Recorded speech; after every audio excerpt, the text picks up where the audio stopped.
সাকুরার ছায়া। বসন্তের সূচনা। হাই স্কুল ছাত্র রেনু তাকাহাশি সবসময়ই একাকী ছিল। সে বই আর আঁকাআঁকির মধ্যে ডুবে থাকত।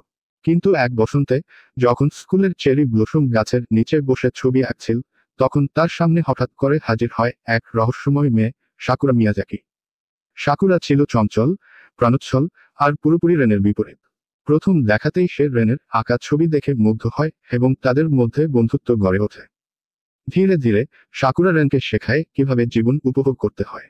ভালোবাসার স্বীকারোক্তি। মাস কেটে যায়, আর রেন বুঝতে পারে যে সে সাকুরাকে ভালোবেসে ফেলেছে। বসন্তের শেষ রাতে চেরি ব্লসমের নিচে দাঁড়িয়ে সে অবশেষে তার মনের কথা বলে দেয়। সাকুরা, আমি তোমাকে ভালোবাসি।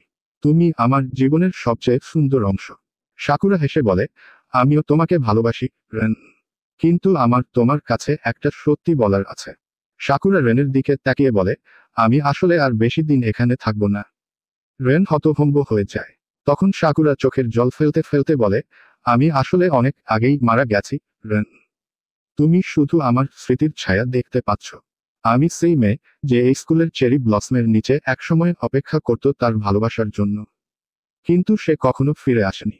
রেন চমকে ওঠে, কিন্তু তবু সে তার হাত ছাড়ে না।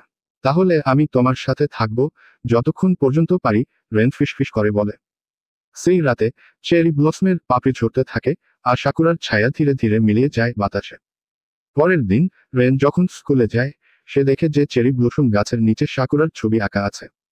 সেখানে লেখা, ধন্যবাদ, রেন। তুমি আমাকে আবার ভালোবাসতে শিখিয়েছ। রেন বুঝতে পারে সাকুরা সত্যিই বিদায় নিয়েছে, কিন্তু সে চিরকাল তার হৃদয়ে রয়ে যাবে।